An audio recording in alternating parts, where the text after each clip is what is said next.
चलाते हैं।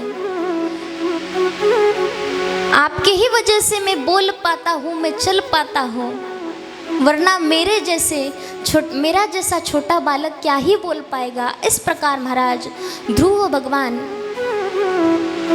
महाराज भगवान की स्तुति करते हैं। भगवान ने ध्रुव जी से कहा कि ध्रुव मांगो तुम्हें क्या चाहिए। तो महाराज ध्रुव जी ने भगवान के दर्शन प्राप्त कर लिए, अब और किसी बात की चाह नहीं रही। ध्रुव जी कहते प्रभु बस अब आप दिख गए ना, अब और कुछ नहीं चाहिए। तो भगवान तो जानते थे कि ध्रुव जी ने भक्ति क्यों की थी, भगवान का नाम क्यों लिया था। तो महाराज यह भगवान ने ध्रुव जी को आकाश में जगह दे दी। आज भी हमें आकाश में ध्रुव तारा दिखाई पड़ता है, वो है हमारे ध्रुव भगवान। ध्रुव लोक में जगह दे दी महाराज। बोलिए ध्रुव महाराज की। इस प्रकार ध्रुव भगवान ने भी, ध्रुव महाराज ने भी अपना वंश बढ़ाया। इन्हीं के वंश में अंग राजा हुए जो बहुत अत्याचार करते थे। इसकी वजह से उनके शरीर का मंथन किया गया और वहाँ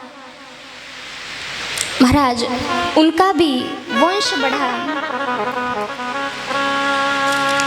जिसमें अर्ची महारानी और पृथु भगवान इन दोनों की उत्पत्ति हुई। ये अर्ची मतलब आपके सैराट की आर्ची नहीं है, ये हमारे भागवत की आर्ची महारानी है। बोलिए पृथु भगवान की। पृथु भगवान ने यहाँ जन्म लिया। आगे ध्रुव महाराज का वंश बढ़ने लगा। तत्पश्चात जो मनु राजा की संतान थी प्रियव्रत, उन्होंने महाराज 7 द्वीप किए और 7 द्वीप के 7 खंड हुए, जिसमें से अजनाब खंड माने भारत और अजनाब खंड के राजा हुए राजा भरत। बोलिए भरत महाराज की। यहाँ भरत जी ने पुत्रवत अपने प्रजा का पालन किया और महाराज राज्य छोड़कर के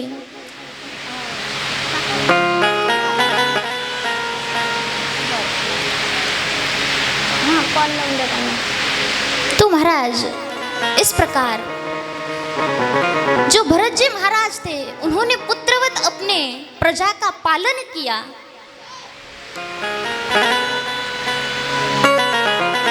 उन्होंने पुत्रवत अपने प्रजा का पालन किया और फिर अपने पुत्रों को अपना राज्य सौंप करके चले गए भगवान के भजन के लिए। भजन के लिए तो चले गए महाराज, किंतु एक दिन गंडकी नदी में स्नान करने के लिए गए थे। तभी एक दृश्य देखा कि एक जो हरिणी थी वो गर्भवती थी, वो भाग रही थी क्योंकि उसके पीछे एक बाघ जो होता है ना वो पीछे पड़ा हुआ था और महाराज उसके प्रसव का समय करीब था। इसीलिए जैसे ही उसने उस नदी में डुबकी लगाई तो वो उसका जो हरिण का बच्चा था वो बाहर निकल के आया। वो हरिणी तो मर गई, अब बच्चे को कौन संभालेगा। इसीलिए महाराज कृपा करके भरत जी ने उस हिरण के बच्चे को अपने पास रख लिया। उसकी इतनी सेवा करने लगे कि वो खुद नहीं खाते किंतु उस हिरण को खिलाते थे। खुद भोजन नहीं पाते किंतु उससे पहले भोजन पवाते थे।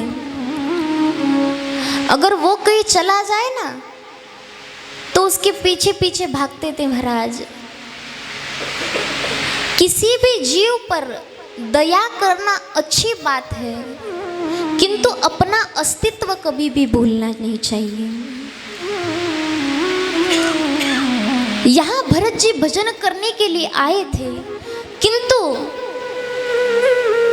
उस हिरण के बच्चे में इतने तल्लीन हो गए, इतने पागल बन गए महाराज कि जो करने के लिए आए थे वो भूल गए। एक दिन वो जो हिरण का बच्चा था, वो कहीं हिरणों का झुंड देख के उनके साथ चला गया महाराज। अब भरत जी बहुत परेशान हो गए कि कहाँ चला गया, कहाँ चला गया। महाराज बहुत चिंतित हो गए, यहाँ वहाँ उसे ढूंढते हैं, खाना भी नहीं खाते। चंद्र में देखते हैं तो चंद्रमा में उन्हें हिरण दिखाई पड़ता है, यहाँ वहाँ देखते हैं तो वो हिरण दिखाई पड़ता है। महाराज हिरण का विचार करते करते ही उनकी मृत्यु हो गई।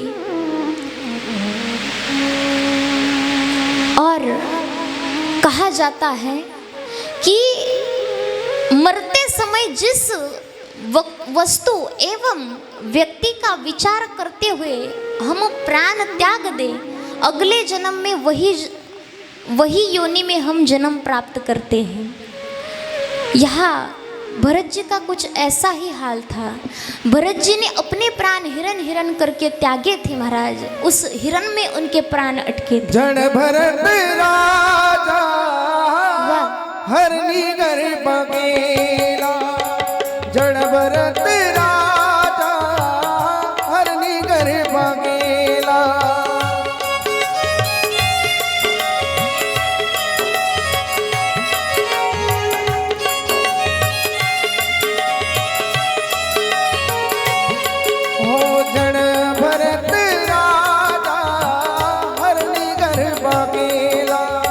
जन भरत राजा हरनी गर्भ गेला, घाला तो घातला वासने, घाला तो घातला वासने। जन भरत राजा हरनी गर्भ गेला, जन भरत राजा हरनी गर्भ गेला।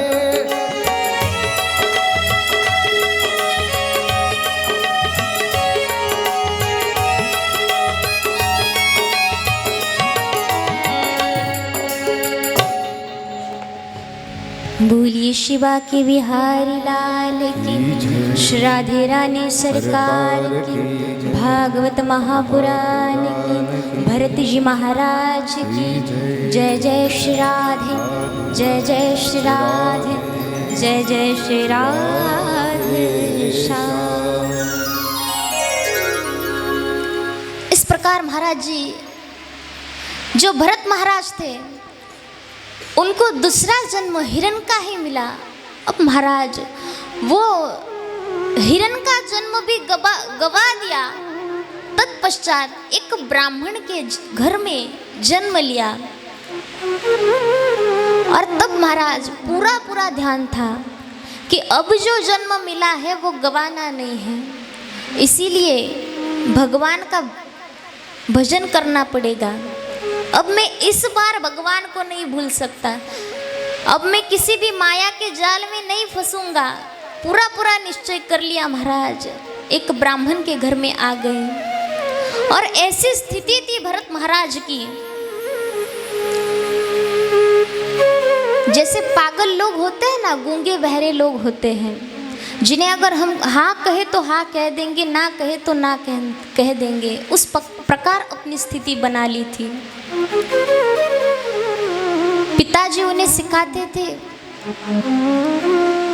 किंतु वो सीखना भी नहीं चाहते थे महाराज। उन्होंने सोचा कि ब्राह्मण का पुत्र है, गायत्री मंत्र तो आना चाहिए। गायत्री मंत्र सिखाते थे, ऐसे आगे बैठते थे भरत जी। गायत्री मंत्र पिताजी सिखा रहे हैं और यहाँ भरत जी का दूसरी तरफ ध्यान है। पिताजी ने पूछा, अरे भरत क्या कर रहे हो, अरे बेटा क्या कर रहे हो? तो भरत जी उत्तर देते हैं, कुछ नहीं पिताजी, ये जो यहाँ बिल दिख रहा है ना, इसमें 99 चिटिया चली गई है, अब ये 100 वाली जाने वाली है। इस प्रकार महाराज कोई अगर उन्हें आवाज भी लगाए ना तो सुनकर के भी अनदेखा कर देते थे, मानो उन्हें सुनाई नहीं दिया। इस प्रकार अपनी दशा बनाई महाराज। और इनकी ऐसी ही दशा का उनके भाई फायदा लेते थे। उन्होंने सोचा कि ये कुछ कमाएगा तो नहीं, इसीलिए खेत में लगा देते। तो महाराज जब खेत में लगाया, उनको कहा गया कि जो गड्ढे हैं उन्हें टीला बनाओ और जो टीले हैं उन्हें गड्ढा बनाओ। तो महाराज भरत जी ने सब उल्टा कर दिया। जो गड्ढे, महाराज यहाँ उनके भाइयों ने कहा था कि जमीन को एकदम बराबर करनी है, उन्होंने गड्ढों को टीला बना दिया और टीलों को गड्ढा बना दिया। ऐसे काम करते हैं। अब भाई लोग भी परेशान हो गए। एक दिन फिर से कहा कि देखो ये हमारा खेत है, अच्छा धान्य आया है इस बार, तो ध्यान रखना कहीं चिड़िया आकर के खेत ना चुग जाए। यंत्र दे दिया महाराज एक, और कहा कि इस यंत्र को बजाना है।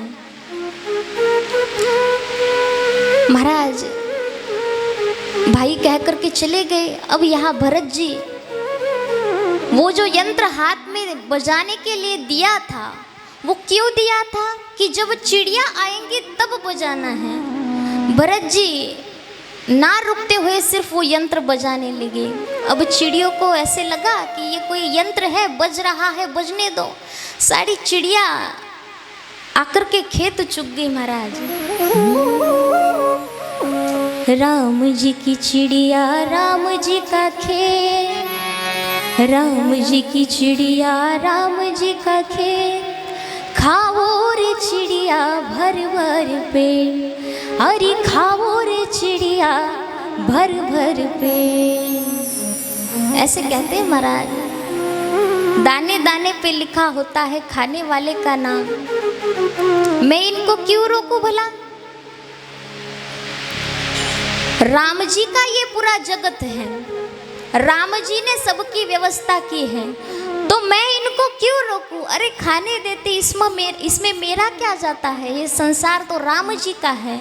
इस प्रकार महाराज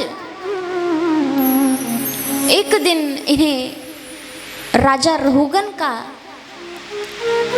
रहुगन से